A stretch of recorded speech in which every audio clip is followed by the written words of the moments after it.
Hey,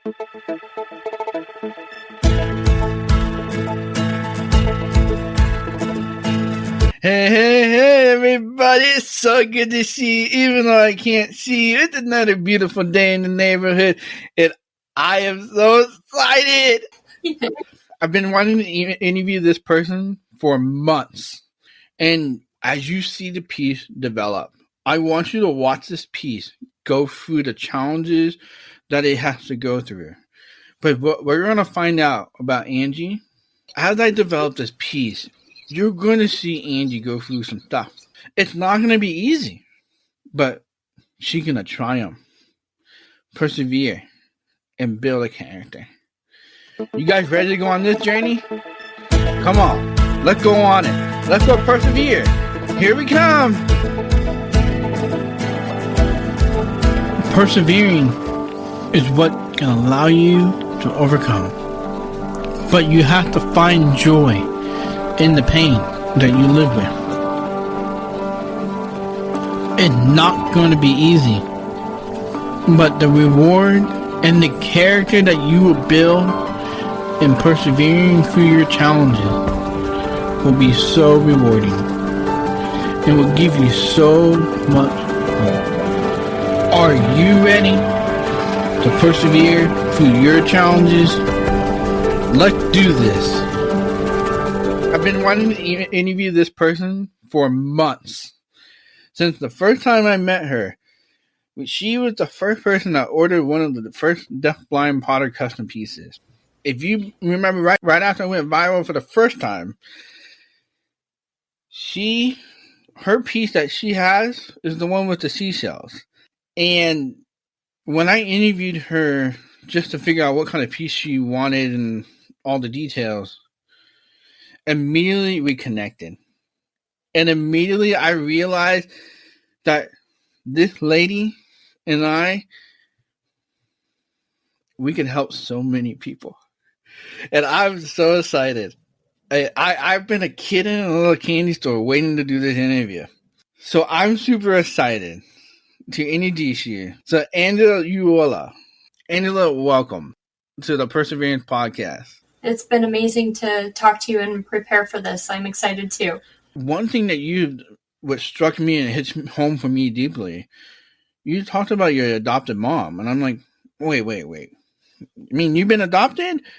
To me, that was another connection. I'm like, I want to know that story. So tell us that story. So let's start from the beginning. And let's dive into that, and let's see how this piece is molded. Okay. My birth mother was a teenager when she had me. She really did try to be a mom, but I don't think she understood where to put her stress. A lot of times she would put her stress into us kids.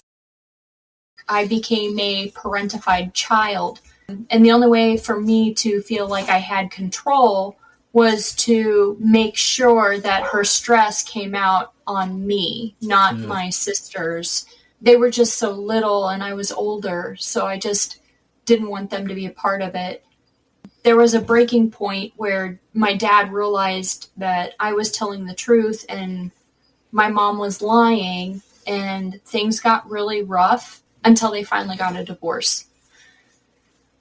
And then we were kidnapped by our birth mother, and we were taken to New York. We were homeless, living in a car, and then a very nice man happened to come by and ask us if we wanted or needed a place to live.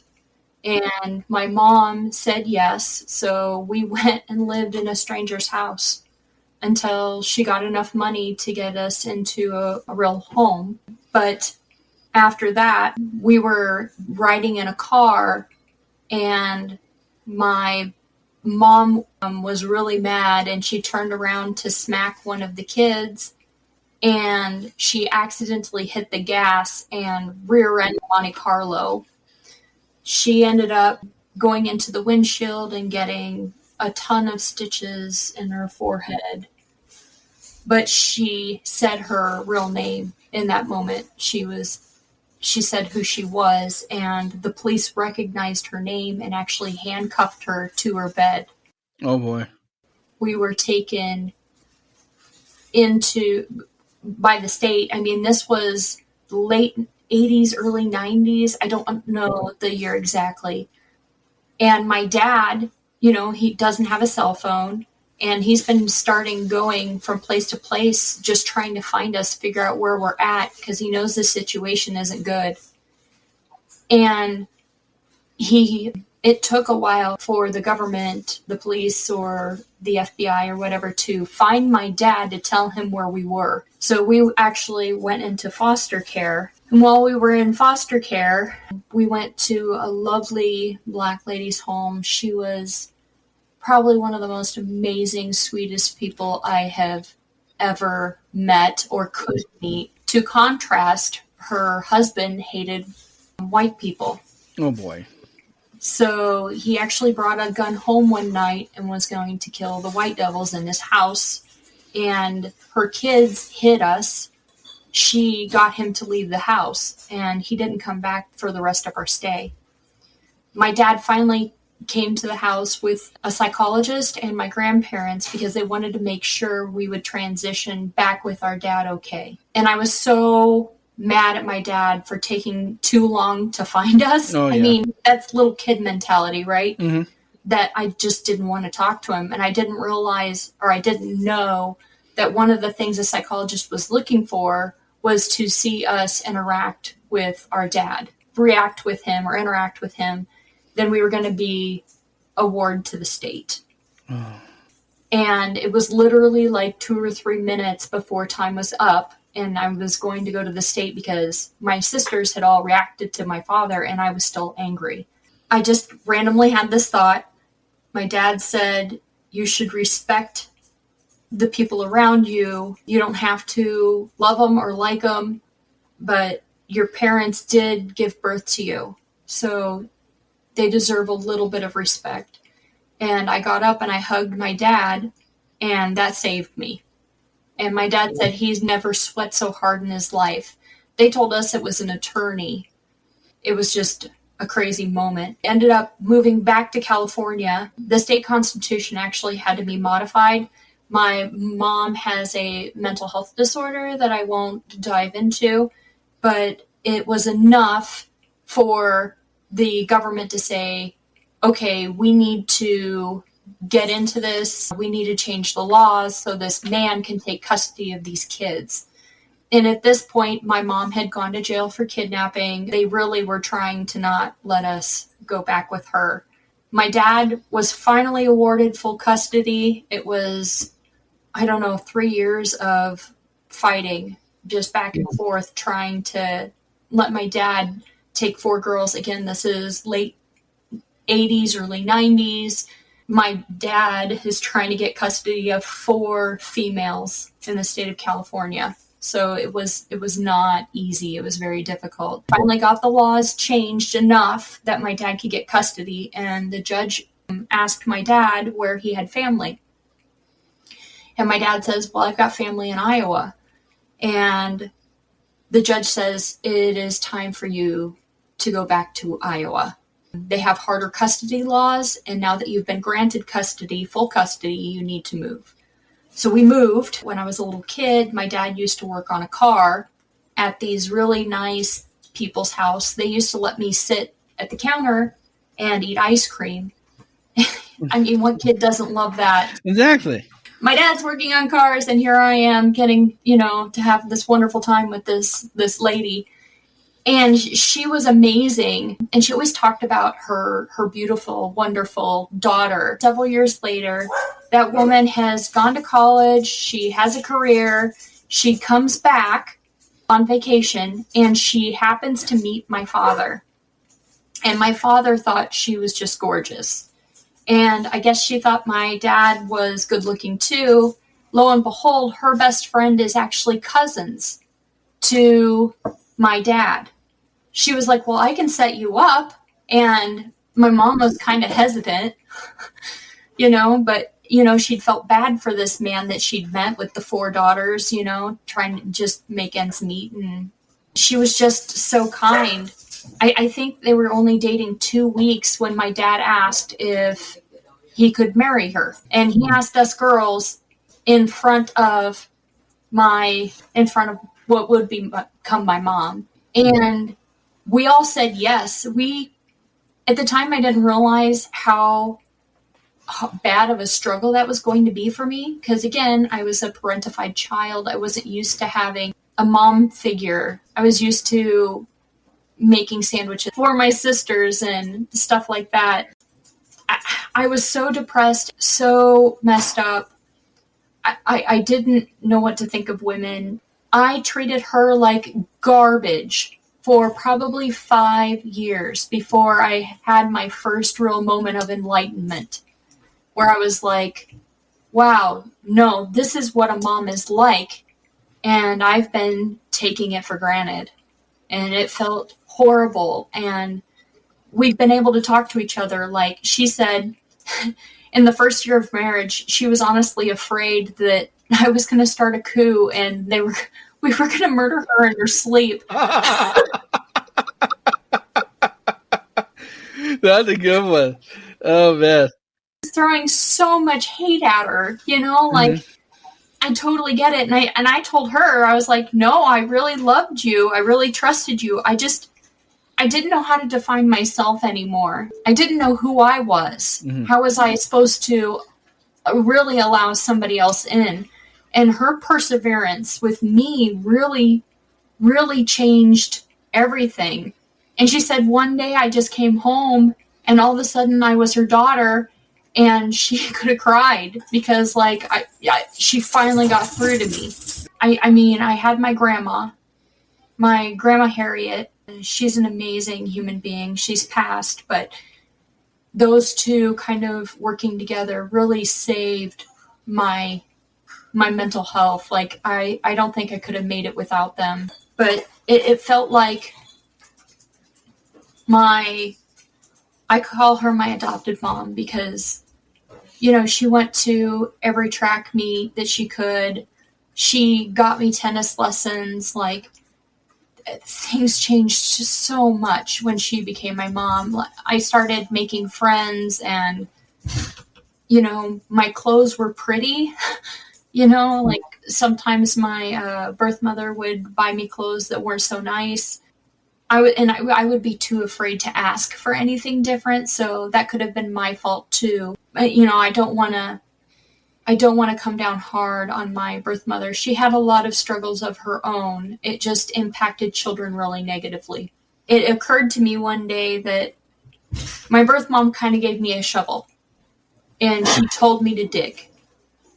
And I just started digging. I didn't know why I was digging. I just started digging. And my adopted mom came along and she started pushing dirt back in the hole. And over time, eventually I met my husband and he my mom had finally gotten the level of dirt back in my hole deep enough that my husband could reach my hand and pull me out of the hole. Basically, my adopted mom, if she doesn't like something I do, let's say I dye my hair purple, she'll look at me and go, oh, that's adventurous. Because she doesn't want to tell me it was a bad choice. But she'll love me through it and try to understand where I'm coming from. And that means the world to me. Well, it sounds like your adopted mom is very much like my wife. Because my wife is very similar in those terms of just filling in the hole. I mean, that's what we're doing with my current foster son. I mean, I'm just trying to be there for him. But my wife, man, she every night she just leans on the bed with him and just rubs his face and scratches his back and tells him it's gonna be okay. And he screams at her and says, "I hate you! I hate you!" She says, "I love you." I was the same way. I really didn't understand what I had with my adopted mom. She told me, you can call me That woman, you can call me Mom too. You can call me Stacia. You can call me whatever you want. Just please don't call me stepmom, because I don't want to be the stepmother in the fairy tales. Yeah. I want to be something different. I can be just your friend. And she said, I will never be able to replace your mom. And that was really nice that she could be honest like that, just really frank. And I never want to disrespect my birth mother in her position. And I do hope at some point she is healed and we can reconcile. I haven't had that point happen in my life, and I've had to separate myself from her and distance myself from my own mental health. My adopted mom, she's my world. Clip of Stewie where he's like, Mama, Mom, Mommy. That's basically me. Like, I call her a lot. I call her more than my dad. I know that sounds awful, but she's my mom, And rightly so. I mean, I never understood the power of a mom until being a foster parent. Because we've had our foster son for, we just celebrated 300 days last Friday. My wife is an amazing woman. And watching her love our son, like you talk about a mom. I don't have that in me to do the motherly things. But it makes me. But I bet you do the fatherly things, and that is. Yeah, I can definitely do the fatherly things. I mean, I'll fart with the best of them. We'll have a good time with that one. But he's realizing, like, it's still not easy for him. It just warms my heart to know that your mom, your adopted mom, were there, and like you said, persevered. She really did. And she is such a God-fearing woman. Like, I can't even imagine how many times she must have cried or prayed over nastiness that I was giving her. I was so bad that at one point my dad actually considered giving me up for adoption to my grandparents. Because for some reason, my grandparents could always reach me. My grandma in particular, she could always reach me. Let's continue this journey, because this is the first step in this piece. So let's go ahead and dive into your coming into adulthood. What was that time of life for you? What happened during that time? It was a very confusing time of life for me. I didn't have, like I said, my birth mom readily available. And I had this other woman that I was struggling to really understand and kind of create this relationship with. And I was doing things like having my first period, or needing to learn how to shave my legs and my armpits, or learning how to put on makeup. And I really didn't trust anyone. I didn't want to tell my dad because I was afraid. Mm-hmm.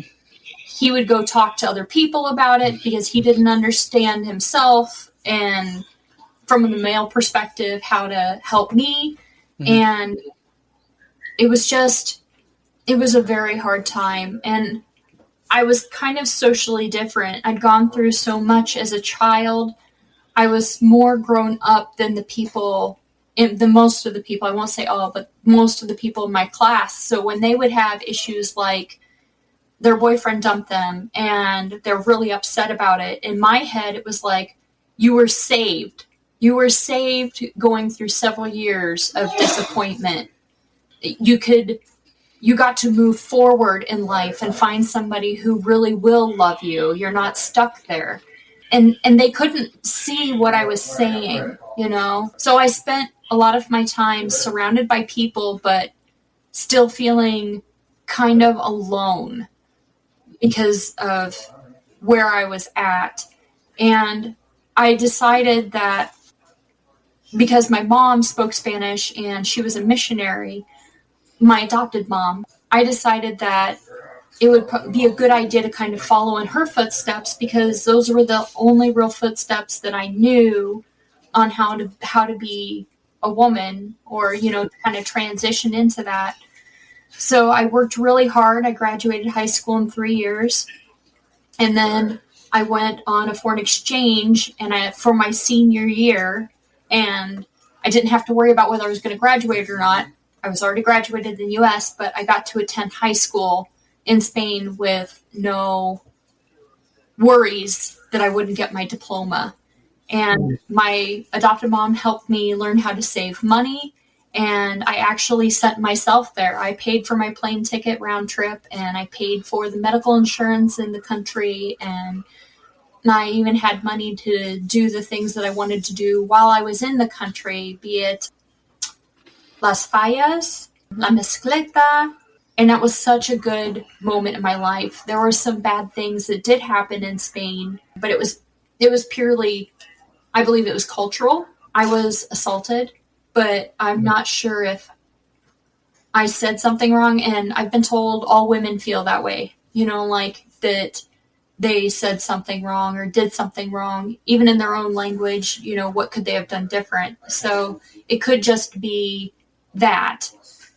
And it was at a church group, in a church event. And that really rocked my world for a long time. I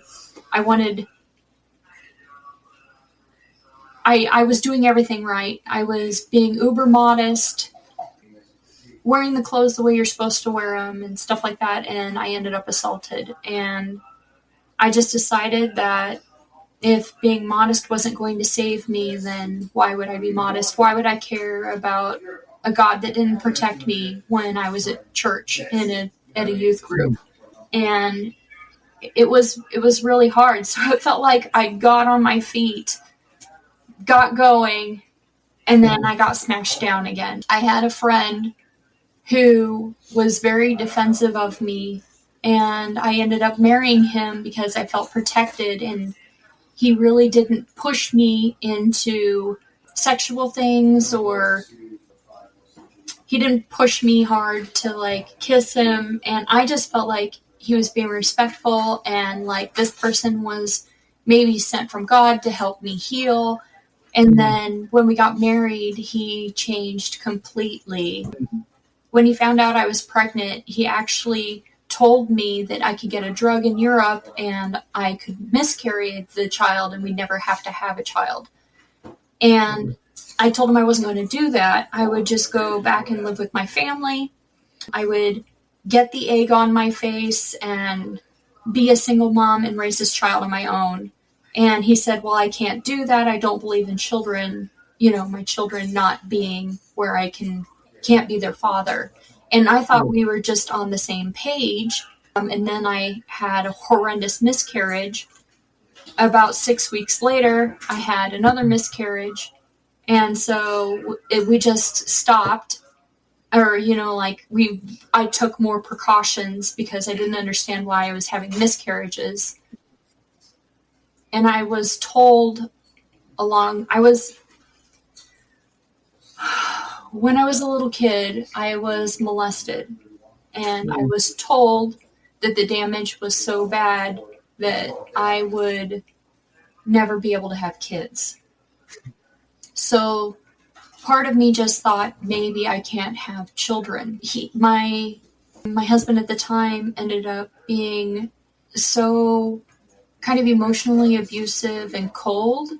He wouldn't touch me or hold me. That I don't know. I started to get depressed. One time I was sitting, because I was 12 weeks along with the first miscarriage. I took out all the baby clothes and put them around me, and I was trying to allow myself to grieve because I was so excited about having that baby that, we bought all this stuff, and then there was no baby. So and my ex-husband came home and he yelled at me and told me I needed to be over it. And mind you, it had only happened a couple months ago. It was still very, very new. And anybody who's had a miscarriage knows that it is a process of healing. It does not happen overnight.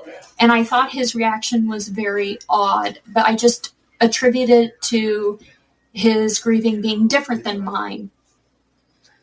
And then he thought about going in the military, and I thought, well, maybe he'll realize that I love him and I'm trying to do the right thing for our marriage. If he goes through basic and gets knocked down a little bit, goes through AIT, gets some of that structure. So we both joined the military together. We were separated for almost a year. So we went from being married a few months, having those miscarriages, and then we're in the military. 9/11 had happened, and that was a huge motivator for me as well. I just wanted to do the right thing for my country. It just felt like the cards were aligning, and that was my new path in life. And it was amazing while I was in, I really enjoyed the structure. Like I said, my ex-husband wasn't there. I was pretty stress-free. Everything was going really well. And then my ex-husband caught up with me in Germany, and we moved in together. And I ended up pregnant again. I was pretty far along, and I had another miscarriage. And I almost died on the table. I think I just kind of had given up at that point. When I woke up, the doctor were screaming at me in German because my husband and I at the time were stationed in Germany. So he just started screaming at me in German, and I don't know what's going on. They finally get somebody in who can translate and tell me what happened. I did notice that I was hours, 3.5 hours, maybe 4, late from surgery. Because when the baby died, my body didn't miscarry it properly. So I had to have it removed. And I think that was a really low point for me. He said that I was just hemorrhaging out and dying on the table. All of a sudden, I started fighting again. Like, they don't even know why I should have died. I honestly think God told me in that moment, there's something coming for you. There's something better. Yeah. Hallelujah. And I honestly think that's why I started fighting again. I realized I was really depressed because one day, driving to work, I wanted to drive myself into a bridge. And I've been through a lot of therapy in my life because of some of the stuff that happened in my youth, and I recognized that as a suicidal thought. I knew there was a sergeant that lived near where I lived, and I just asked him if he could give me a ride every day to work and back because I didn't trust myself to drive anymore. I did go into marriage counseling at that point, and I again didn't understand why things were so bad. My ex-husband was warm to me at first when he got to Germany, but he was starting to get cold again. I found out that he was having some identity issues of his own that I can't help with. So it made sense why he didn't want to touch me. It made sense why he had some of these issues, and I should have. I mean, there are respectful men out there, but even respectful men are going to want a kiss from their bride before they get married. They're going to want certain things. And usually that happens pretty intrinsically, but I was so young, I didn't see the signs.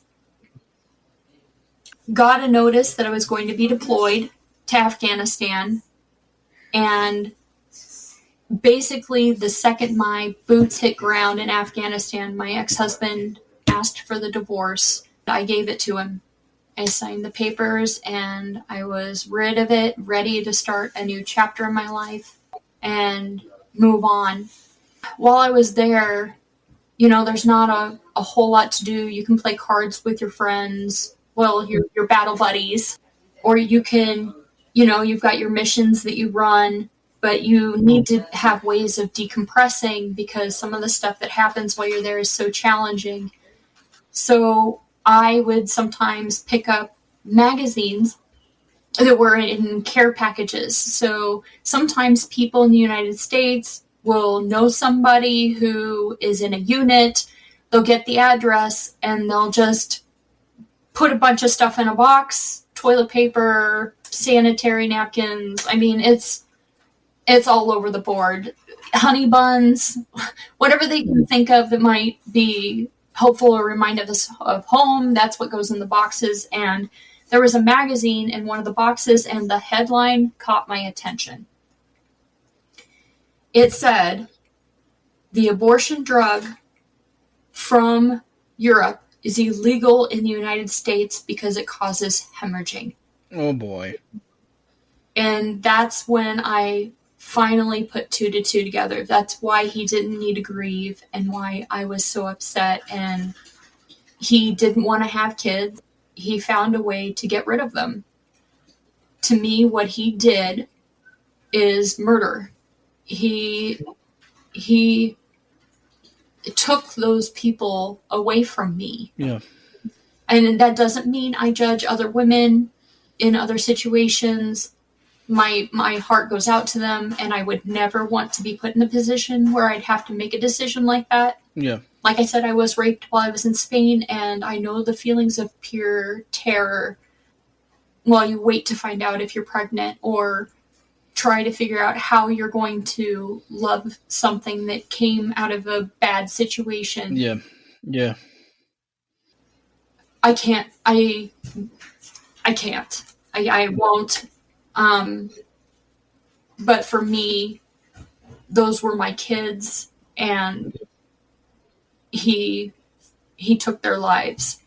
And that was another reason why I just, at this point, I'd started kind of becoming antisocial again. I just wanted to stick to myself. It was just another jab by God in my life. You know, I was doing everything I was supposed to do according to my religious background, and I was following the rules, right? Mm-hmm. I was still experiencing trauma. It was just, I was not ready for anything. That's actually when, several months later after I'd been deployed, my husband, my current husband, he walked in the door of my office, because I had a place where I monitored signals to make sure that everybody could communicate, so that way we could keep all of our people safe. He came in my office like he owned my office, just like Mr. Player Man. And I was like, and he was so good looking. I mean, I knew the second he walked in my office, I could have nothing to do with him. Because there are rules in the military around dating and how that has to happen. And I knew he was a player. He was very good looking, and he would be right in my weak spot because of how he carried himself and the confidence that he had and how good looking he was. And I remember telling myself, not today, Satan. Get behind me, Satan! Hey! Yeah. I'm going to have to pull out my left eye. Exactly. So I actually took a picture of my ex-husband and I made him my screensaver. And I don't know if people know what Stargate is. It's a sci-fi TV series, and that's what I watched. I mean, I'm a nerd, so how do nerds drive away player guys? You let all of your nerd tendencies out running wild. And I had these alcohol pads, and I would literally open up the alcohol pads, take one out, and be like cleaning my face while he's talking to me. Like, I'm watching Stargate, looking at the computer, wiping my face, and he's trying to talk to me. And I literally did all kinds of stuff to, like, just ignore him. He came in one day and he was like, because we also had connections to the guys who brought in the food, and they actually found a way to bring in ice cream from Germany. Wow. So we had a freezer that had stuff in it, and one of them was Choco Tacos. And my husband came in, and he was like, hey, I came in for ice cream. I was like, yeah, sure, go ahead.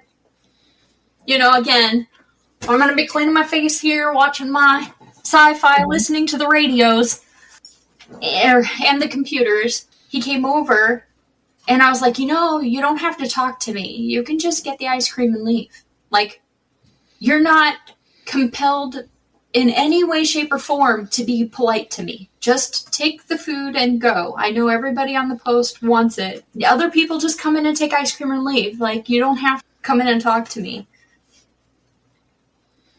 I'd actually been working a lot of hours. My chain of command, I kind of complained to them because I was exhausted. And I said, I need help with some of these locations. And one of the locations that I needed help with was my husband's.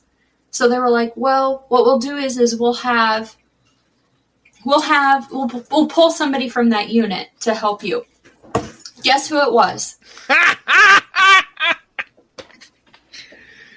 Yep. So now I'm going to have to talk to him, right? But this person that I've been trying to avoid like the plague because I obviously have a weak spot is now going to be working for me.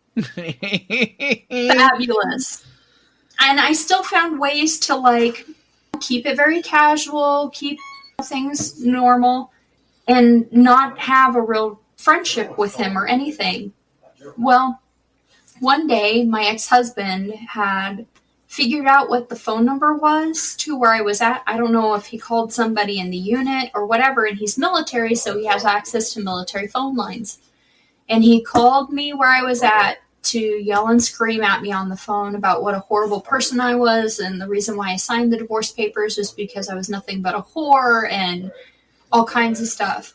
And I kind of got underneath my desk and I pulled the chair in and I just cried. That way I could hear the monitors and everything going off, and I could still be doing my job, but like I didn't want the other soldiers to see my face all puffy red and all of that. And a sergeant, I came out from underneath the table, and a sergeant was sitting in the chair waiting for me to come out. And he goes, what happened? So I told him, and in the military, you can get an order done without it being formal. So after I told him what happened, he contacted the chain of command for my ex-husband and basically put a cease and desist in place. So that way I couldn't be harassed by him anymore. And that day it was such an awful day. And he said, just don't ever be weak like that again. And I told my sergeant I wouldn't. And it really helped him to say that. And he didn't mean it in a demeaning way. Some men will say, don't be weak. And it'll go in, it's very disrespectful. But he was really trying to empower me. And he was telling, for me, it felt like he was saying, don't give that man the power. Yeah. Yeah. You can hang up. You can walk away. You can, do whatever. It felt like he was right. I can get up on my feet and do this.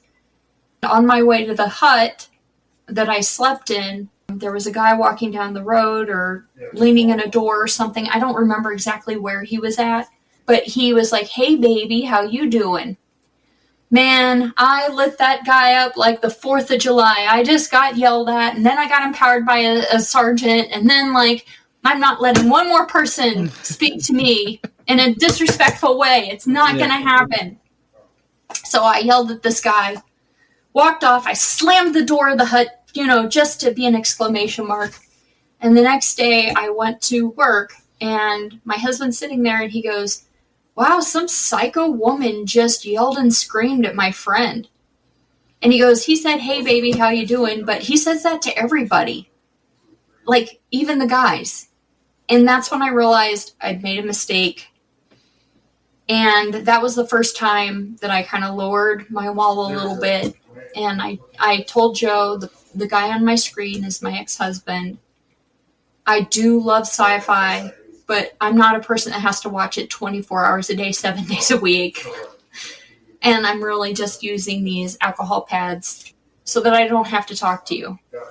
The only reason why I came clean was because he was doing a job that I needed him to do, and he was going to find out that I was the person that screamed at his friend.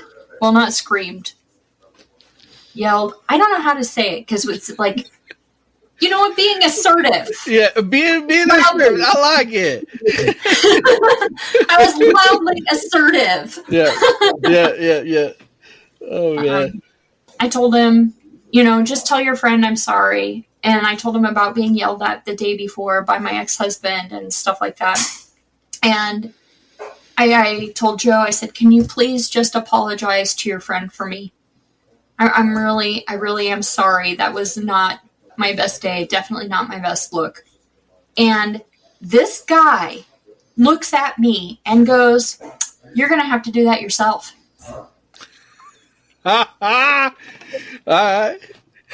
And he goes, we all play cards at night. Why don't you come play cards and tell him yourself?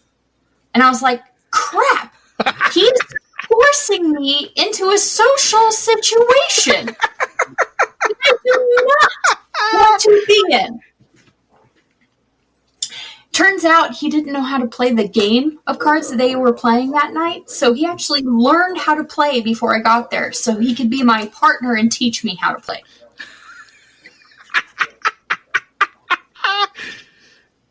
Yeah. Oh, man. Your husband had it all planned. Yeah, he's pretty slick. But I was still like, you know, I really just needed a friend. I didn't need a boyfriend. I didn't need to start all that.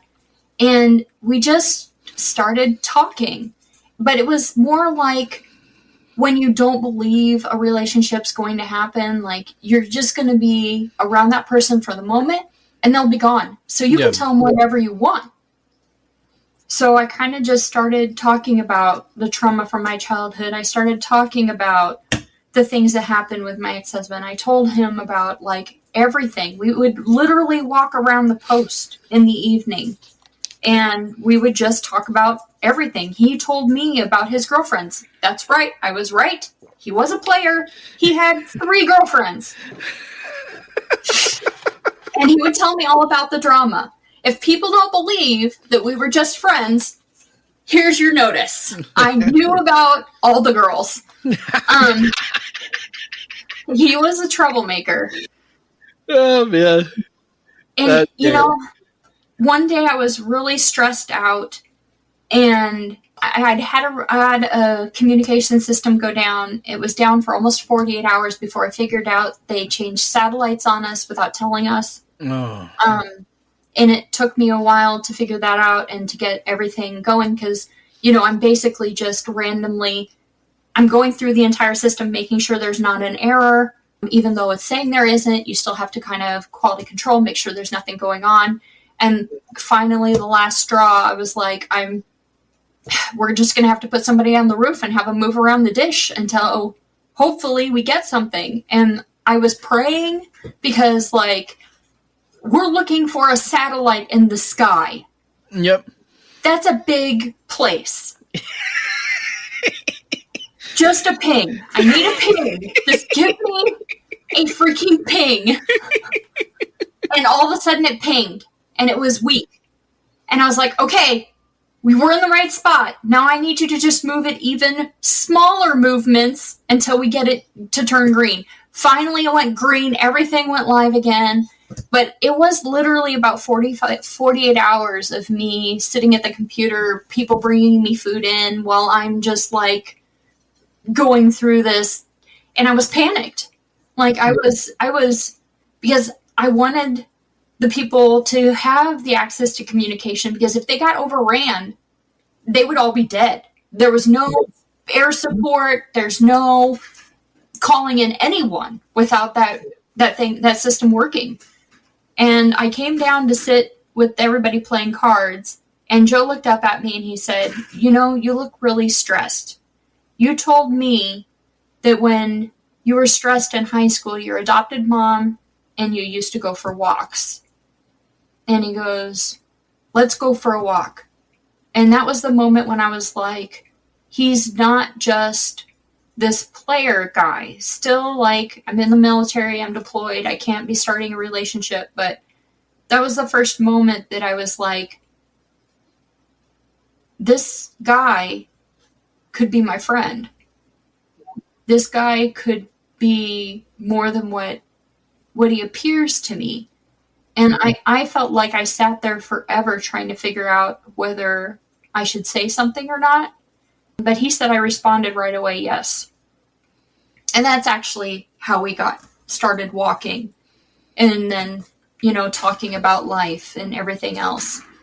And there was some stuff from my childhood that's really, really dark. And some things that I did as a result of that darkness that I have always been ashamed of. Granted, I was 9 years old and I didn't completely understand, but it was really bad. And we finally got to the point where I told him about that.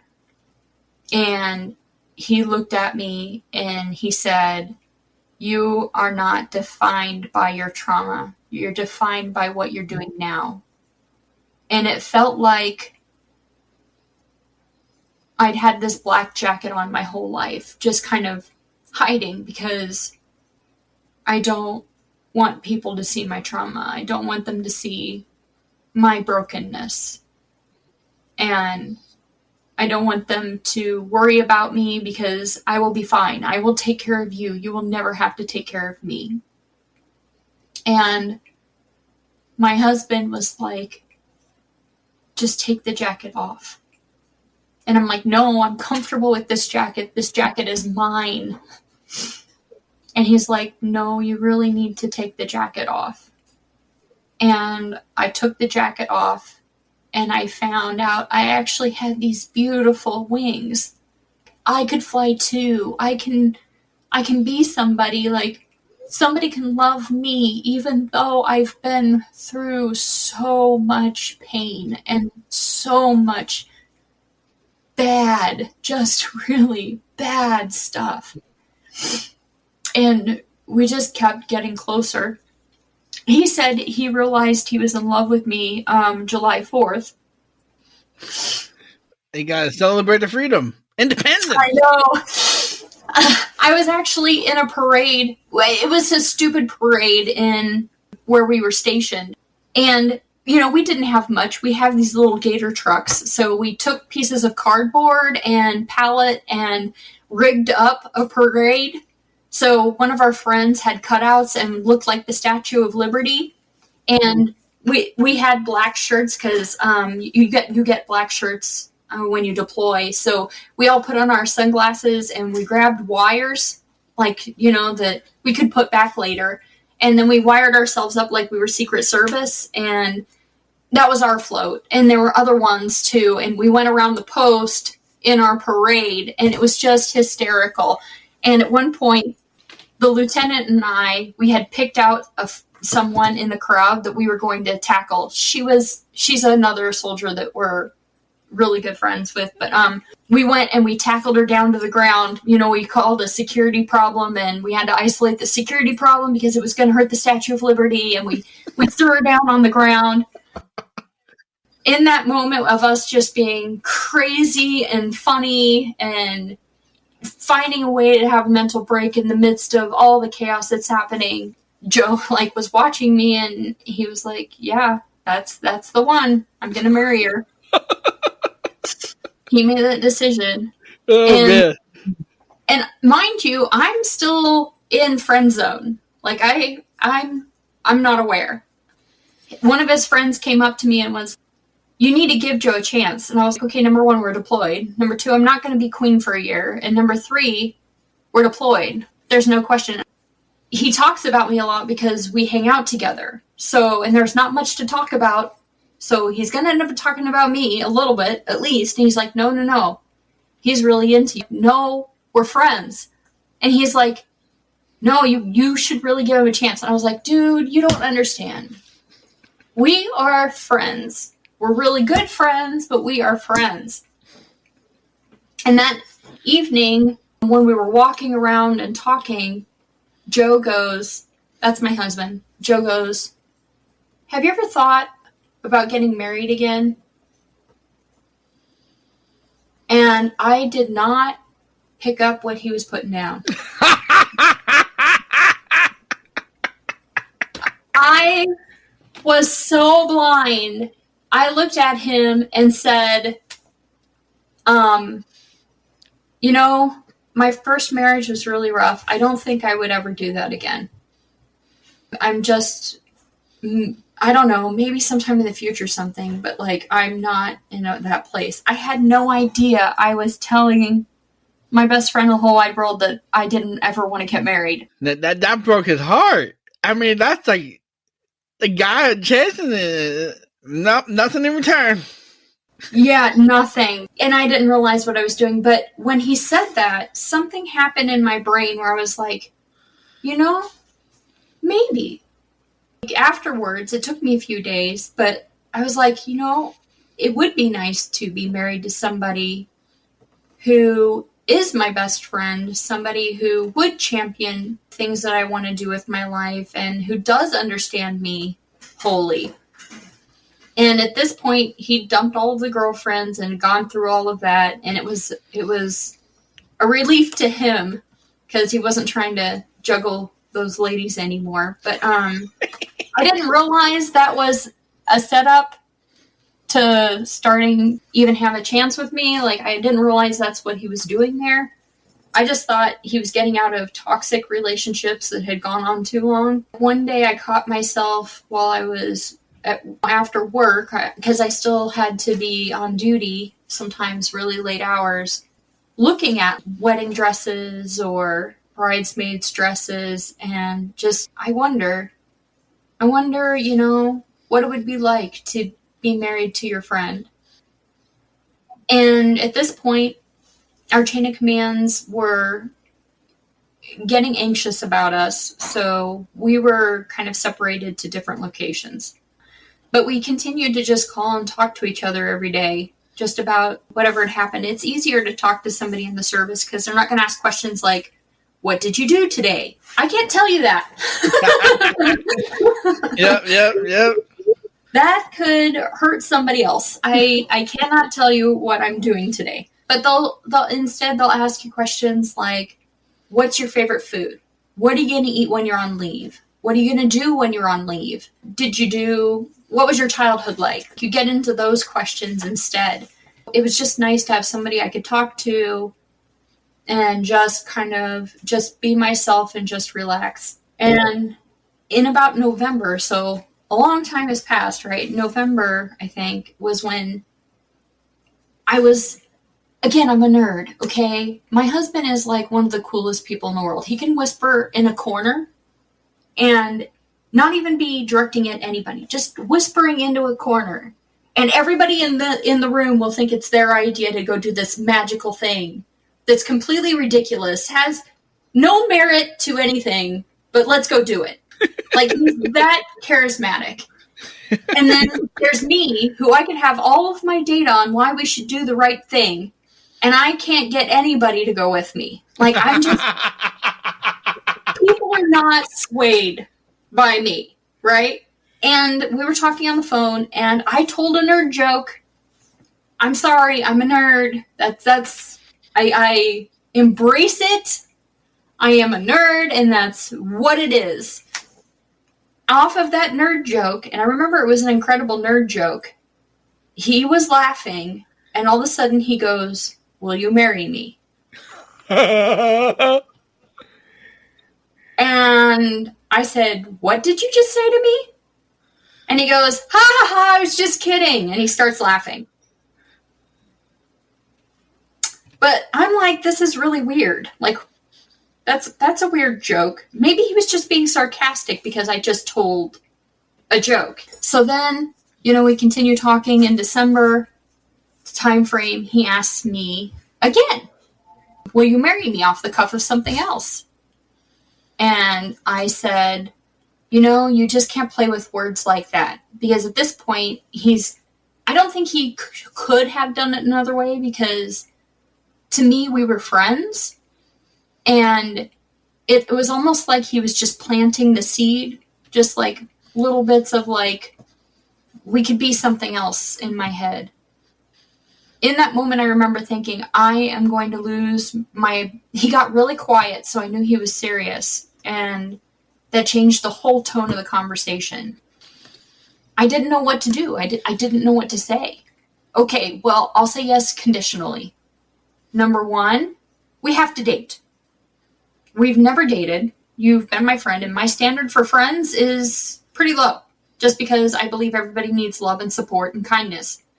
My standard for my husband is like, so we're going to have to approach this differently in the future. Okay, so number 1, we have to date when it's an appropriate time and place. Number 2, you have to ask my dad. And number 3, you have to ask me again, so I know you didn't get sick of me while we were dating. We're not going to leave this open up in the air. There goes the formula. Yes, exactly. The nerd list. Yes, this is the nerd list. I don't just go off on the cuff like, hey, this is going to be magical. No, you got my nerd list. I've charted it. I've graphed it. Seems like it got a spike here, but it drops really fast. It got a little curve and up a little bit more. But well, I can't even imagine what it must have been like for him. Oh, I can, because I did the same thing. But my wife said yes the first time I asked. Well, that was really sweet of her. It did, but it totally caught me off guard. I was doing it. See, I did what your husband did, but I got a yes on the first one.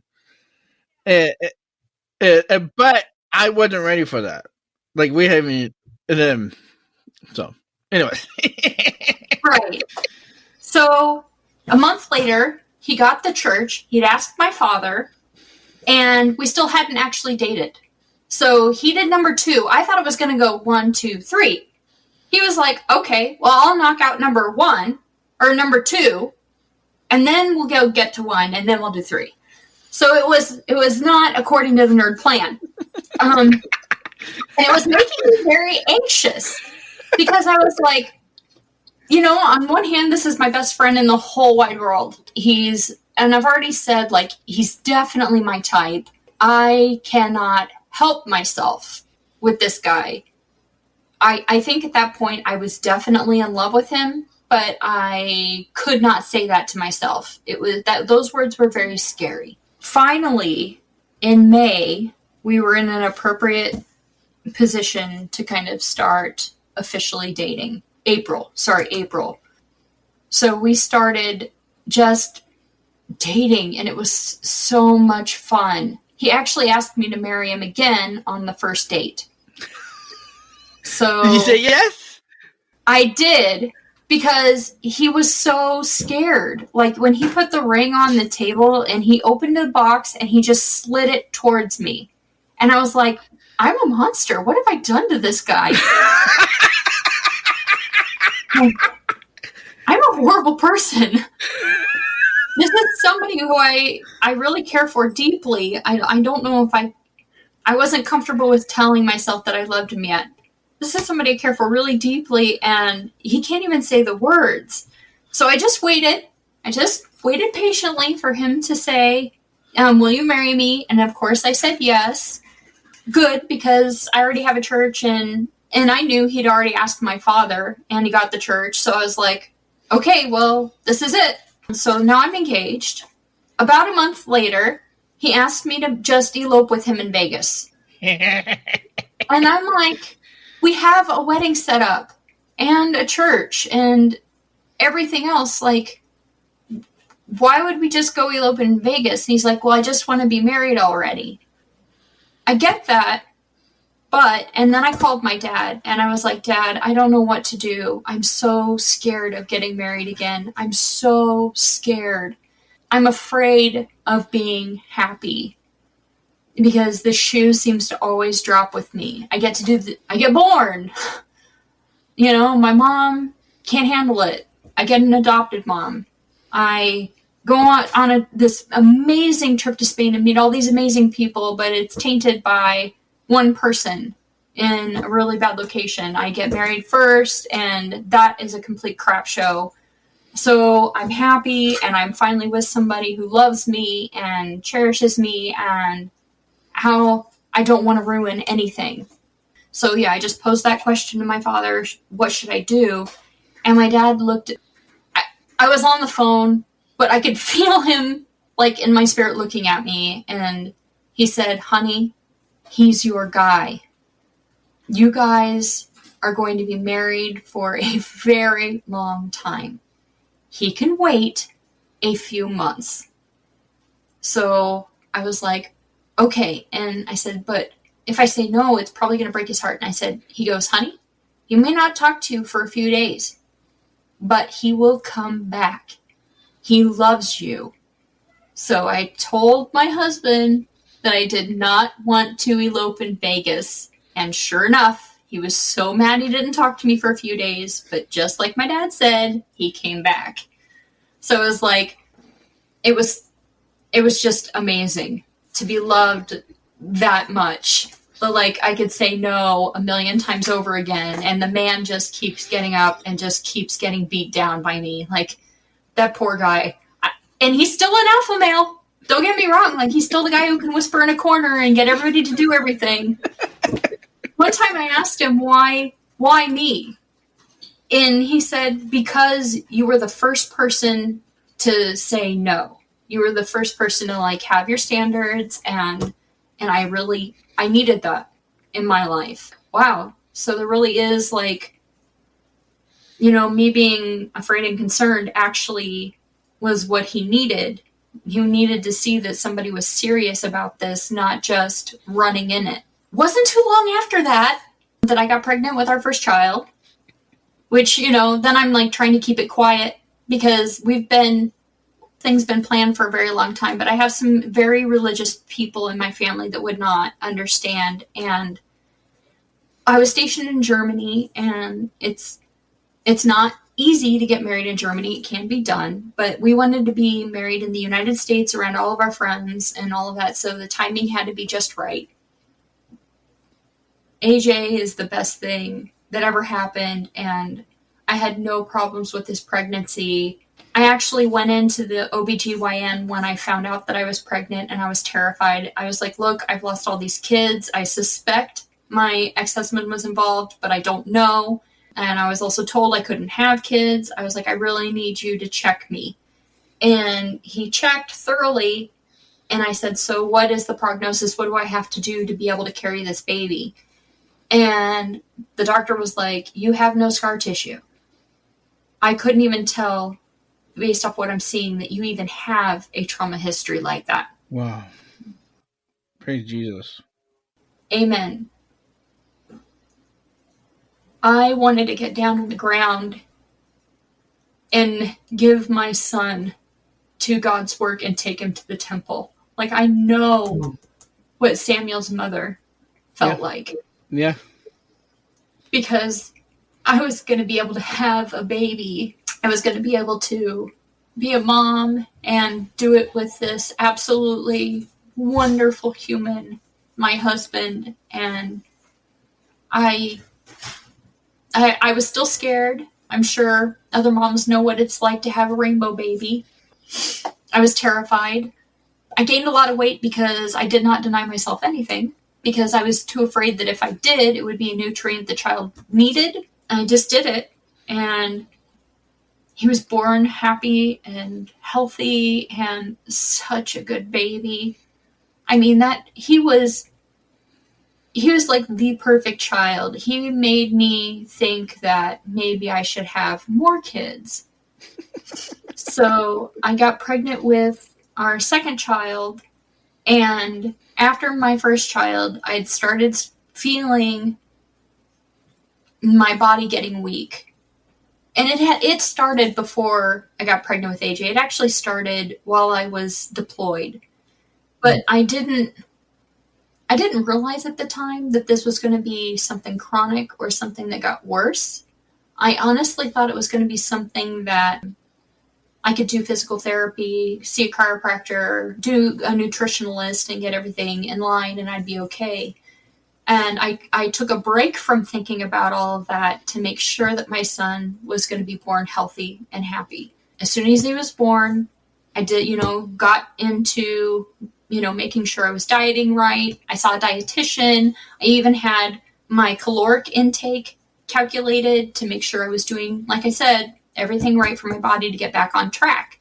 But the pain just got worse. I got pregnant again. My kids are 2 years apart, so I didn't feel like I had enough time to figure out what was really going on with my body.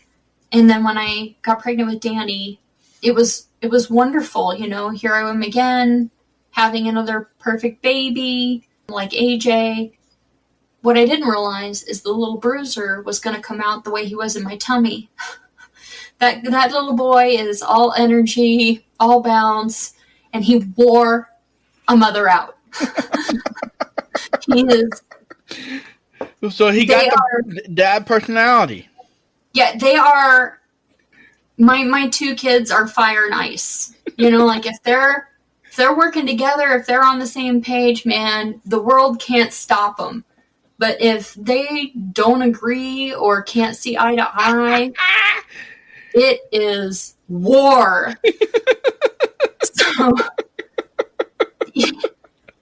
it was just, but and such a huge blessing to have those boys. And I was also going to college, and my husband and I decided that we wouldn't have any more kids. So I got the tubal, and my body continued to feel worse. And I attribute it to nursing because I fall asleep sometimes sitting up. So I'm hanging like this while my son's nursing. So I thought, it's just pregnancy. I'll do all the things again. So again, I went to the chiropractor, went to nutritionalist, went to, did all the things, and my neck got better. Some of the postural things got better, but my body continued to not feel right. Like my skin, when I got out of the shower, would feel like it was on fire. And I'd always had kind of an itching to my skin after I took a shower, but it had definitely leveled up significantly. So you're over there, you're cross-trained, you got all these experiences. Something was happening in the environment that nobody knew about. Or did they? They did. That's the crazy thing. We actually have government documents that state that we can be deployed there if we have appropriate gear because of the toxin level. Are you allowed to disclose the base? Yes, I am. The base is Karshi-Kanabad in Uzbekistan, and it used to be a Soviet Union arms decommissioning site. So every weapon that needs to be decommissioned goes there. They actually had a nuclear explosion on site in 1989, if I have that fact correct. Caution with that. But so there's radiation on that base. With the testing, they found arsenic in the water and cyanide, and they found mustard gas and blistered gas and nerve gas. There was one tent that a white gas came out into the tent, and everybody fled the tent, and then people in hazmat suits had to go into the tent and pull everything out, and they had to sleep in a different spot. They actually, because whatever came out of the ground was so bad. Units, when they got home, would be told they had to throw away all of their stuff. They'd be reissued all brand new, which almost never happens. Like the military, if you lost something, if you damaged something, that's it. You have to go replace it. But this was such a broad sweep that like entire units had to throw away all of their gear because they didn't want it in the house with the families when they came home. So to help us, you're going through this emotional struggle. You're slowly falling in love. While my body's starting to fall apart. Yes. Yeah, we had a burn pit too. There were actually signs.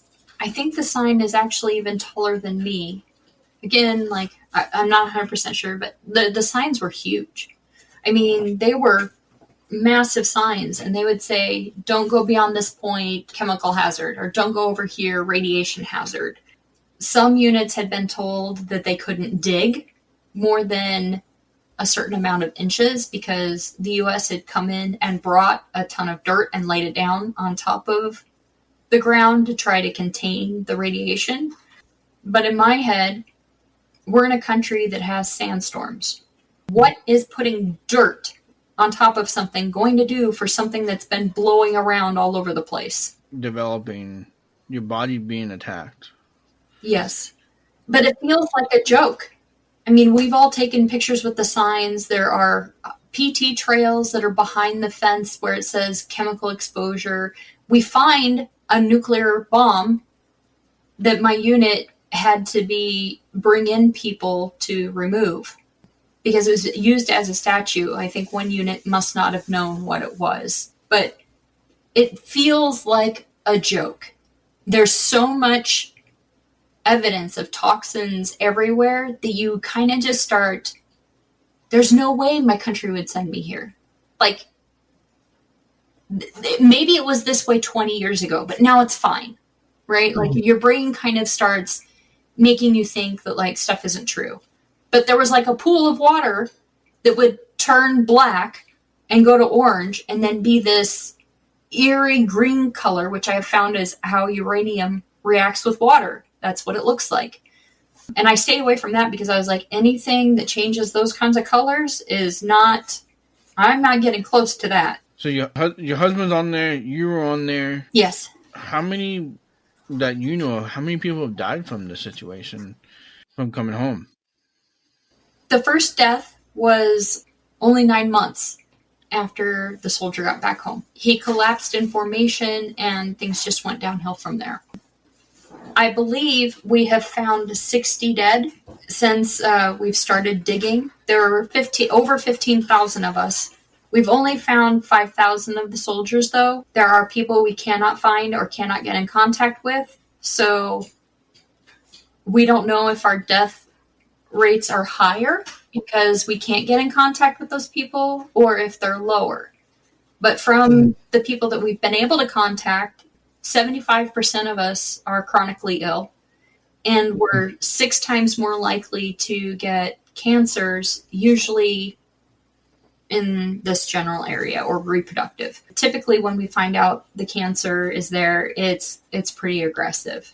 How is your husband holding up with it? He wasn't there as long as I was, so I got there late January, and he didn't get there until mid-April. And then I believe he left sometime in August or September. I was on leave when he moved, so I'm not 100% sure. So he was there, like 4 or 5 months. And I was there almost an entire year. So we think that has played into this. I also talked to medical people that have told me because I got pregnant, that lowered my immune system because I was pushing my immunity to my children. And that actually caused me to progress quicker than I normally would have. And I did notice that, it's got to be because of this. It's got to be because of this. And in the back of my mind the whole time, I'm like, but you saw the signs at K2. I was in touch with other people from my unit, and nobody ever that were there, and nobody ever seemed to complain about pain or about, your skin, or about like the memory fuzziness or whatever.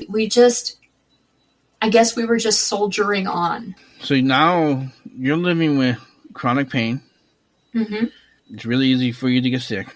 Yep. You're always worried about getting cancer because you just had a test done just recently, right?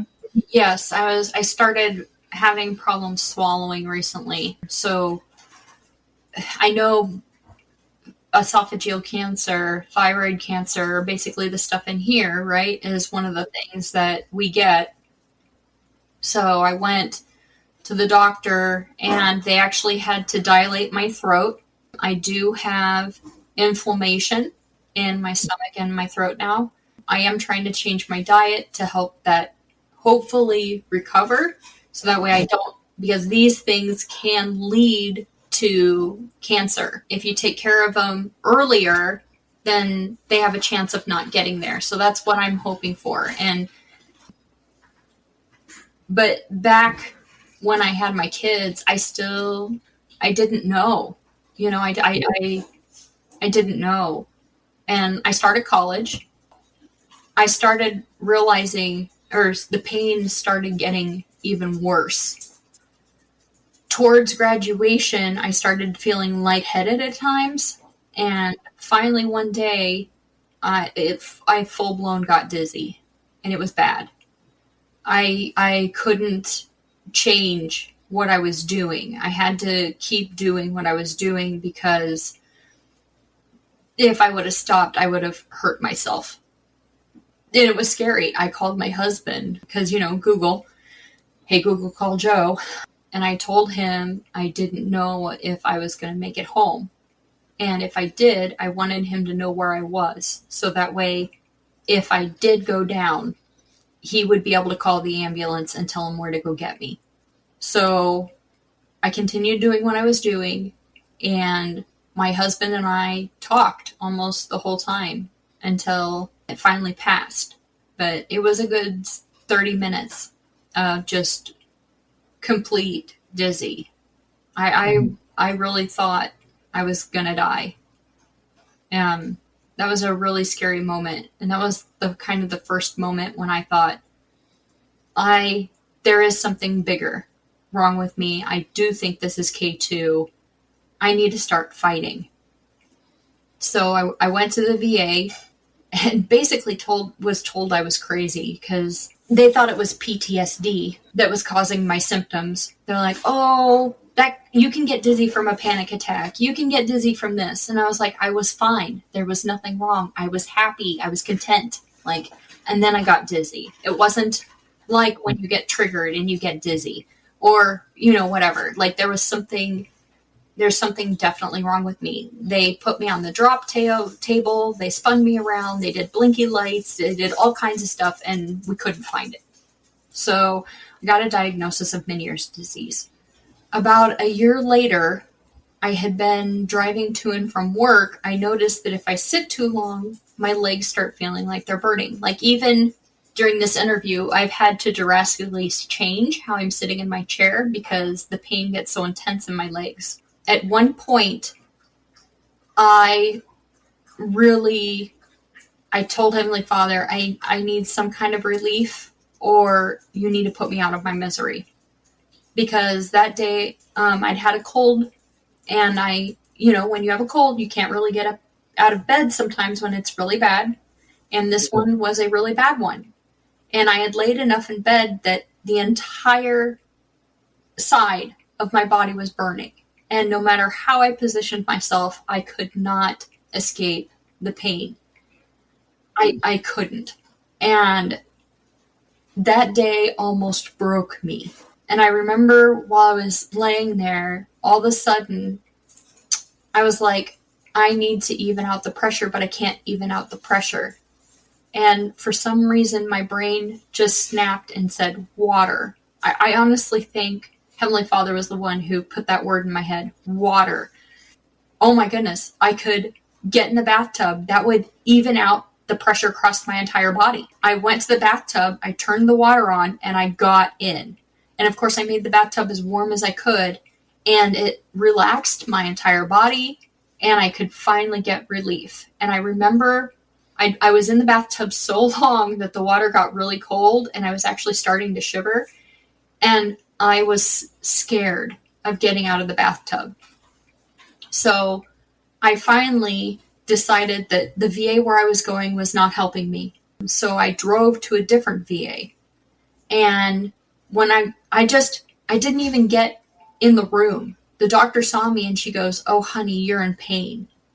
And I said, yes. And hearing somebody validate me like that made me cry.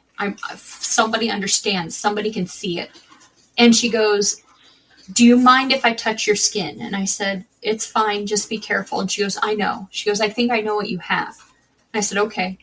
And she started touching my skin. And she said, "Oh my God, it's everywhere."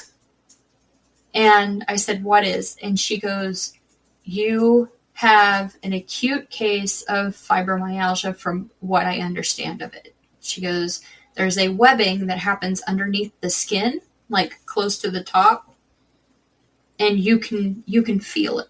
Like if you touch somebody very lightly, you can feel that webbing. And she goes, have you ever noticed that your skin doesn't feel like other people's skin? And I'm like, well, I'm not running around touching other people's skin, you know? I just no, I don't feel good. That's not happening, George. Like, don't you think go rubbing like, hey, right? Hey, look, your skin looks amazing. Let me just, yeah, right. And she told me there is a treatment. It's experimental. It's going through the FDA right now, but it's safe. She said it's just an alternative method of using a medication that has existed for decades. And I said, okay, I'm in. I started taking this over-the-counter medication, and I have to take it every day. But it helped a lot. It actually, my skin is so much better. I still have to be careful of the texture of the clothes because it still feels sunburned, but it's not near as bad as it was. But I was still having issues with other things. This is when my feet started hurting. And like my one foot in particular, I was sparring, and because I was doing karate, it was my first real spar. So I was super excited. I finally passed all the levels of karate. I got permission, was going to be sparring. And I'd done it a few times, but this time in particular, I kicked, and then I went to set myself down, and my foot was different. And I assumed that what happened is that I broke something. I sprained something wasn't right. It turns out that was just a catalyst. It wasn't the actual event. I went to the VA a couple days later, thinking I must have really broke this. And I went in, they took an x-ray, they couldn't find anything. So then they took an MRI, still couldn't find anything. Then they did an EEG and tested my nerves, still can't find anything. But I have pain in my foot. So they're like, well, the problem isn't from here down. So it could be that your brain is amplifying these signals like there's something wrong with your nervous system. It never really got the follow through that I think it should have gotten.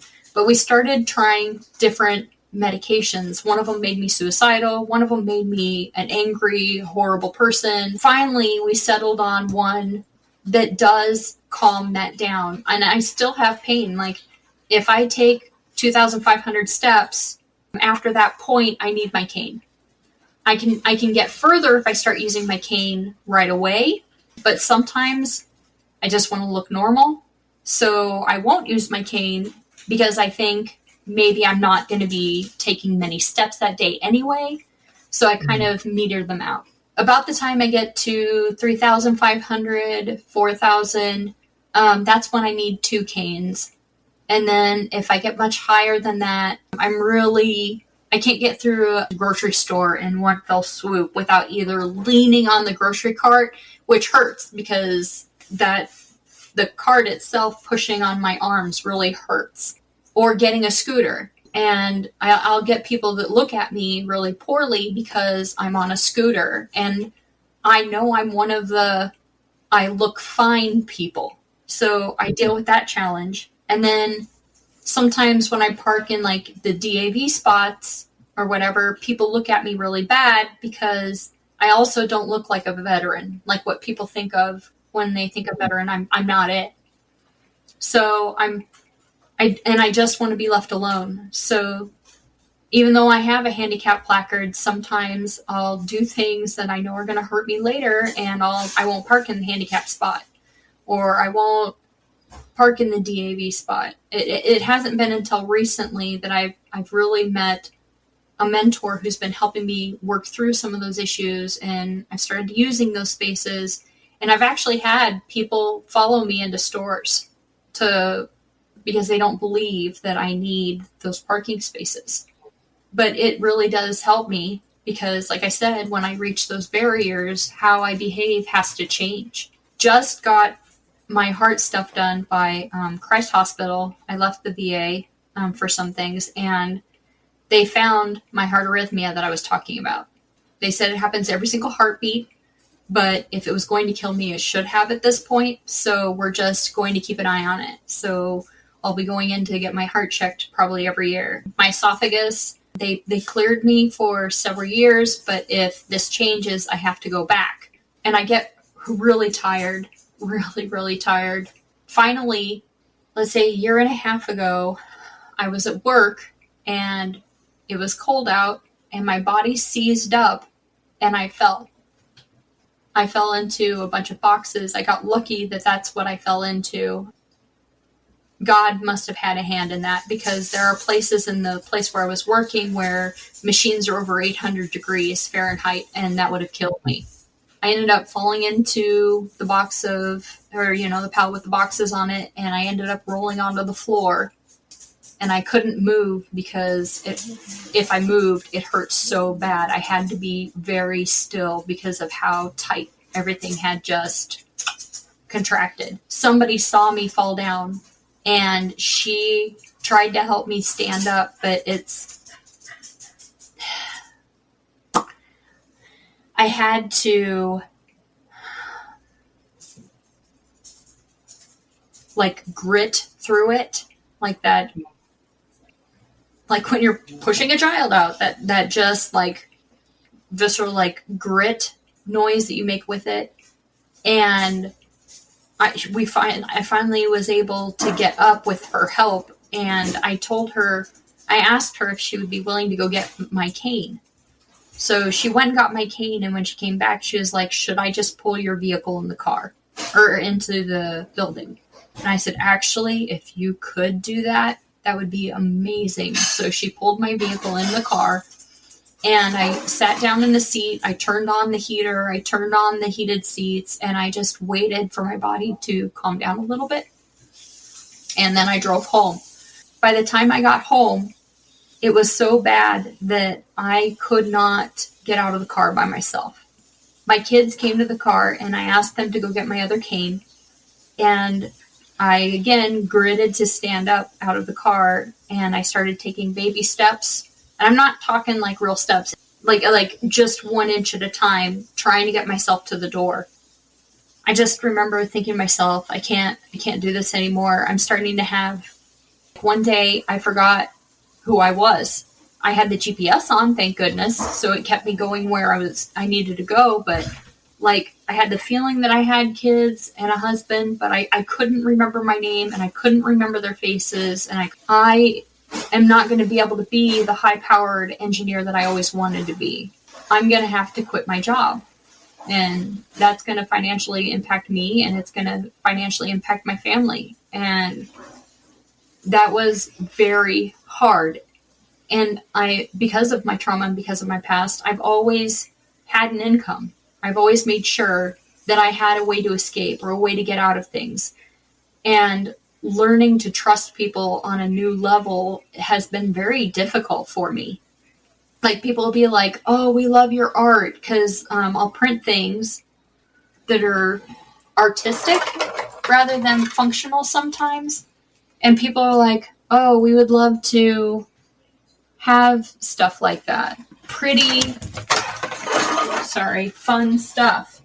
One person asked for this, so I designed and printed another crown. And then working with Kelvin, he's given me an opportunity to really use my creative engineering brain. So I've been working with him on a cane, and it has been so much fun and so much work. And he's been really flexible with me. I really appreciate Kelvin, because it does give me a little bit of an income to help me bridge this gap while I'm trying to figure out how I'm going to take care of myself and how I'm going to do this stuff. The other thing that I kind of have been grieving is that I would never be a CEO. I always wanted to climb the corporate ladder. If I can't be in the military, if I'm in too much pain to be in the military, maybe I can climb the corporate ladder and find find my success that way. And it wasn't until recently that I discovered my own mission statement. I am a CEO. I own my own company. It doesn't have a lot of people. It has me. But I am a CEO, and I am starting to take those baby steps towards having my own company and doing my own thing. And the other thing that kind of bothered me was I've always wanted to do good with my company. And I felt like my company was really not even able to support me at this point. And one day I was really sick, and I was kind of stuck in bed. And it made me think about my other friends that are sick, that are in this similar situation, kind of not able to make, they're making ends meet, but they don't have a real outlet. And I started thinking, wait a second, what if I take this business to the next level? I could teach people how to make 3D objects, 3D art. And if I get big enough, I could actually send people with 3D printers who have autism or Down syndrome or chronic pain. When I get an order, I could actually send the digital information to them. They can print it themselves and ship it, and then we'll share in the profit. And then not only am I'm helping myself, but I finally found that mission statement where I can help other people. And it has been so liberating. I've gotten involved with strongholdfreedomfoundation.org, and I have started advocating for K2 veterans. And I have to rest. Sometimes I can't get out of bed or I have to plan to be in my bed for 2 or 3 days in preparation for a trip or in preparation for this. Even doing something like this, I have to rest a lot before I come to it. And then after I do this or have a hard push, then I'll take a few days and recover. And it means that I can't work 9 to 5 job. And it's not because I don't want to. That was my absolute desire. That's where I wanted to go. But now I'm really starting to embrace where I'm at, and I'm starting to change what that looks like. And like I said, Kelvin, getting to work with you and there's somebody else now who's interested in working with me, who's interested in my engineering brain, but they aren't rushed with their projects in a way that I can't rest. So if I have doctor's appointments or whatever, these people have been very kind to me, and I've been able to take better care of myself. A couple of years ago, I would be in bed right now, because literally I would get home from work and I would be in so much pain. All I could do was sit down on the couch, and then I would be a zombie. I couldn't move. Like I would just literally just be just like this, just on the couch for hours. And then I would get upstairs and go to bed. Sometimes my husband would have to carry me to bed. And there are times when my husband has to put me in the shower and help me take a shower. And he has to put me on the toilet. And he has to help me change my clothes because I can't do it myself. And I think that's, whoever thought you put in an order for a giant seashell vase would ever put us in contact. Yes, that is the thing that blows my mind all the time.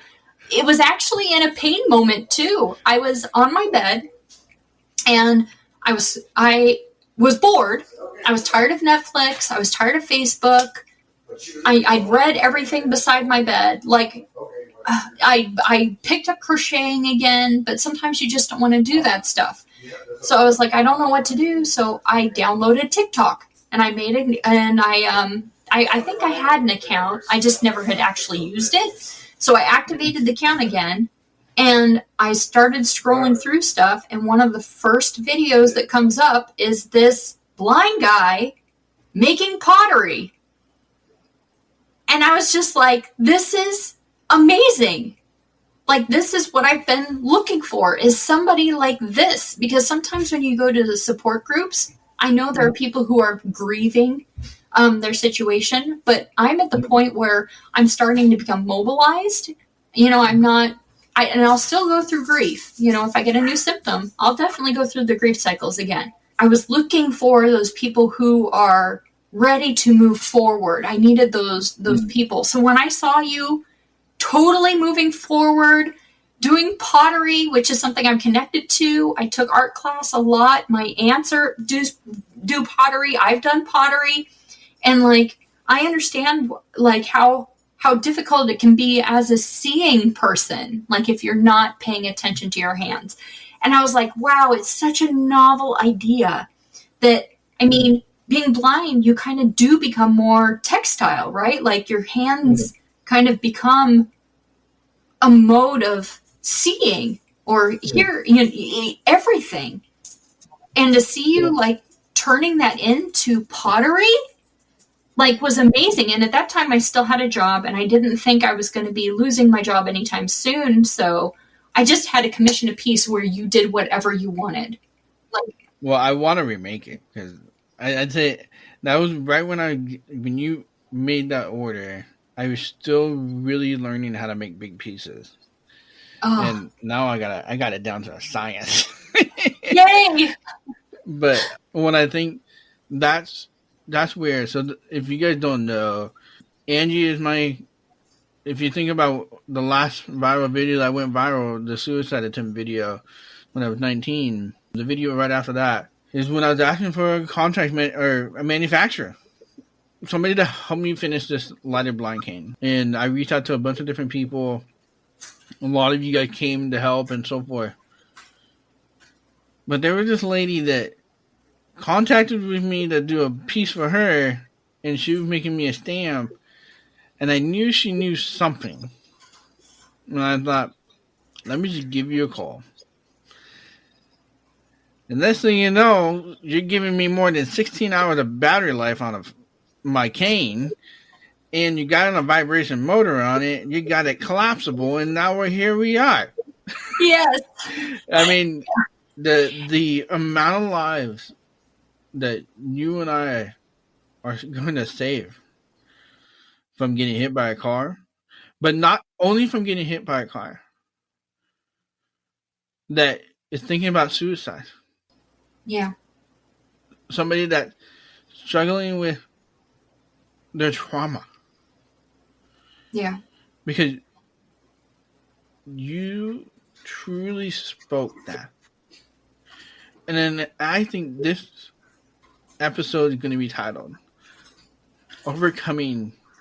Finding Joy in Your Trauma. Truly, you are a beautiful example of taking trauma in life and putting joy right in front of it.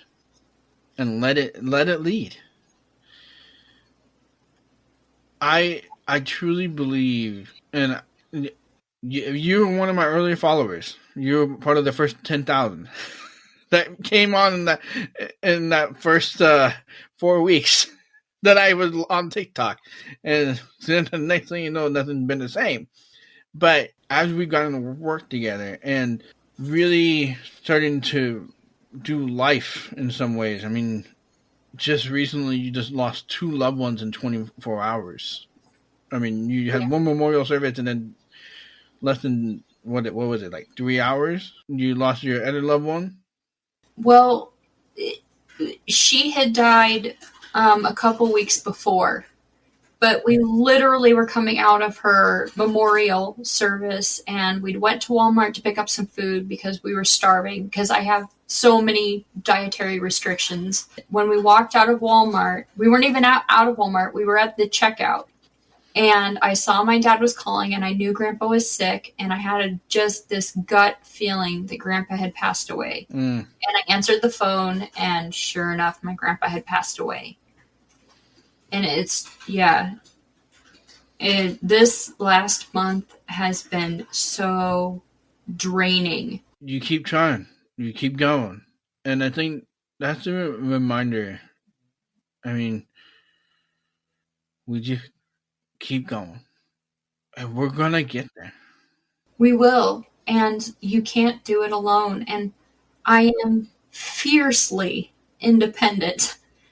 And learning to allow people to help me has been a very hard lesson to learn, because some people really do want to help, and that gives them a sense of control in the situation. And that's actually how we can help our family members feel like they're a part of our lives and feel important, is to allow them to help. And I'm not a person who will wear out my welcome or anything like that, but I am seeing a pain psychologist, and she really has made me see that forcing my husband to just watch me struggle alone is incredibly painful for Oh, him, yeah.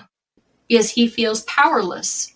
But allowing him to say, hey, I could really use help taking a shower today, that actually gives him a sense of control and gives him a sense of power. And it doesn't, like I said, there are situations where you do need a caregiver because it's too much stress on the family. And I have complete respect for that. There are moments when you can let people step in and help. Yeah. And you should. Well, and that's been something that my wife and I have had to learn just recently. I mean, losing all my clarity a year ago. It's been a little bit over a year now, but just learning how to tell her truly that she's beautiful, even though I can't see her Oh, anymore. yeah. And finding ways to allow her to help me, even though I'm just so stubborn. I resonate with that. I mean, even my glazing, like I still, I can glaze by myself, but I know I'm not going to do anybody any justice if I glaze by myself. I mean, I Yeah. have Natalie, the lady that literally helped me start this whole pottery business, comes once a week. We spend 2 hours, and she just helps me get the glazing done. Yeah. Because I know I could do it, but I can't see it. And I Yeah. don't know, and I don't want to poison anybody or make anybody sick, because I was so stubborn and not willing to allow somebody with some eyeballs to look at my piece. I mean, I was about ready to give a $300 pot to somebody and had no idea of the hairline crack in it. Oh, yeah. And I was like, thank Natalie was there. She was able to pull it out and say, hey, Kelvin, you're going to have to remake this one. I know it sucks, but you're going to have to remake it. Isn't God like that, though? Yeah.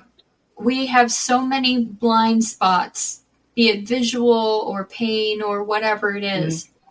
And sometimes we really just have to let go when God shows us a new path and just jump.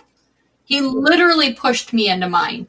I was not willing to quit my job. I was not willing to try to jump into making my own company and making my family struggle financially. And it's been worth it. It's been worth all the heartache.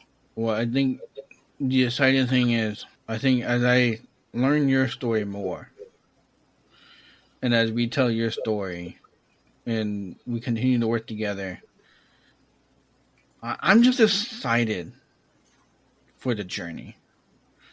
Me too. And I'm excited what kind of suffering we're going to go through. Yeah. But at the same time, the joy that it's going to give us. You know? Absolutely. I mean, that's legit. I mean, whoever says that. Right? But we know how to persevere. Yes. And we know how to build a character that has hope in Christ. And we know that as we wrap this up, before I dive into the perseverance corner and give our message for the day, I want you all to remember, do not compare your pain to somebody else's. Look at the pain and ask yourself the question: how do I have joy in it? But don't stop there.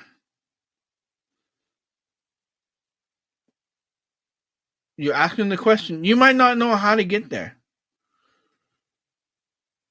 But take the first step. And you'll persevere. Because all it takes is that first step. The joy will overcome your life. And build a character in you that you will never understand, and how powerful it will help you literally look at the pain and literally put it behind you. Yes, it's still going to be there, but it doesn't have to steal your joy, because you know you have hope. And in case Angie and I, we have hope in Christ. And if you would love to learn more about that, feel free to message me, and I'd be happy to share more with you. But if you don't believe with us, there is hope in knowing joy, in finding joy in your pain, and persevering through that, so that you build a character in your own life that is a lot stronger than standing by yourself. All right, it's time for the Perseverance Corner. This is where I share a verse from the Bible that talks about perseverance and help you and I continue to persevere through our challenges. You guys ready for this? Here it comes. Today's scripture is coming from 2 Thessalonians chapter 1, verse 4. Therefore, among God's churches, we boast about your perseverance and your faith in all the persecutions and the trials that you are enduring. So what does this mean? Obviously, I'm right in the middle of this chapter.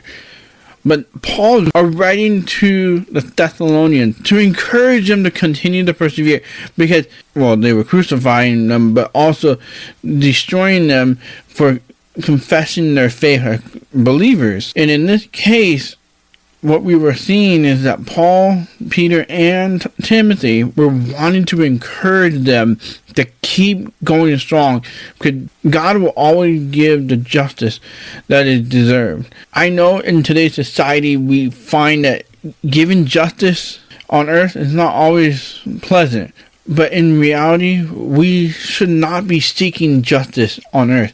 We should be seeking justice in heaven, because if you truly want to persevere through your challenges, persevere through the struggles that you deal with on a daily basis, the trials, the trauma, all the things that you're dealing with today, you have to choose to put it in heaven, not on earth. Because once you put it on earth, then you're dealing with your brain and your emotions and your feelings. You're dealing with worldly things, not heavenly things. And that's the key thing, is that Paul is saying to the Thessalonians, continue to persevere, because we know that you're growing the church, okay, the people of Christ. And he's encouraging them to keep going strong. And in the next several verses after this, it talks about how you keep going strong. God will right the wrongs. Somebody does something wrong to you, God will take care of it. You don't need to go take care of it. God will go take care of it. You just continue to do what I call you to do, meaning God calling you to do. So if you haven't found Christ in your own life and you want to experience that amazing faith and the strength that it will give you to persevere through those challenges that you deal with on a daily basis, please email me, please reach out to me, and I would love to encourage you through this process and introduce you to the Almighty God, the Savior Jesus Christ, and encourage you to understand the pain that Jesus had to go through to save us from the burning hell. And because he gave his life for us and rose again on the third day, he gave it the most beautiful gift ever. And knowing that, that's how we can continue to persevere.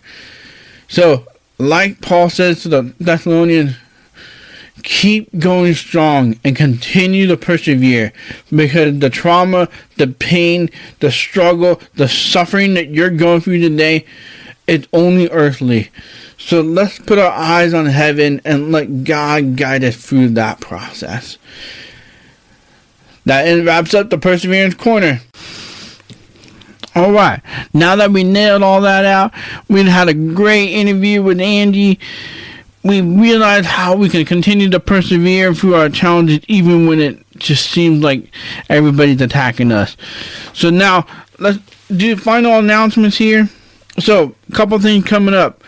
Right now, this podcast going out, and as well as the YouTube, the See Me Cane merch is available now. You can pre-order your See Me Cane mugs, which we all know, if you've been following for a while, 80% of the proceeds go to the Lighted Blind Cane manufacturing. If you haven't heard of this before, what is the Lighted Blind Cane? The Lighted Blind Cane is a cane that's supposed to help 87 million visually impaired people in the world from getting hit by a car. Well, that's a big number, huh? Well, let me give you the overall numbers of the world, of how many visually impaired people in the world are. There's 253 million visually impaired people in the world. Yeah, I know. That was a lot. That was a big number too. So, where do I get this 87 million visually impaired people? Well, there's an Australian article out there. You can Google how many blind people have been hit by a car, and they say it's estimated that 1 of every 3 visually impaired people are estimated to be hit by a car by a silent car. So, the number is probably higher than 87 million, but I'm being conservative. To solve this problem, I've been working on the Lighted Blind Cane. And by working on the Lighted Blind Cane, this is supposed to help drivers see the cane from 50 yards away or more. And make it easier for blind people to hear, sense, and feel the safety as they need to cross the street. Obviously, I'm deafblind. I can't hear the safety. But those that I've tested the cane out with, they have said, wow, it's amazing the safety that they can feel and hear when they use the Lighted Blind Cane. By buying a tumbler or pre-ordering it today, you're saying I'm going to give light to the blind and give them safety. As well, if you buy a sticker today and all of my followers bought a sticker, we would have more money than I know what to do with to be able to manufacture the See Me Cane, which is called the Lighted Blind Cane. Go out and get your pieces. Link is in the description down below, or you can go to deafblindpotter.com and you can gather all that. So, this is the holiday season. Obviously, I didn't really talk about that much in this podcast because we record these about a month or 2 months in advance. But I want to wish you guys a Merry Christmas and a Happy New Year's, because the next podcast that you'll get from me will be in January. So, you guys go live beyond your challenges, and here's my outro. Now you're ready to persevere for your challenges today. Thank you for joining me on the Persevering Podcast. If you'd like to get a hold of me, you can email me at kelvin@perseveringpodcast.com. You can also follow me on TikTok, Facebook, Instagram, and YouTube at Deafblind Potter. If you'd like to buy some merch or some Deafblind Potter pieces, you can go to deafblindpotter.com. Please give us a 5-star rating and subscribe to the Persevering Podcast so you don't miss an episode. That way, you and I can continue living beyond our challenges and persevering through them too.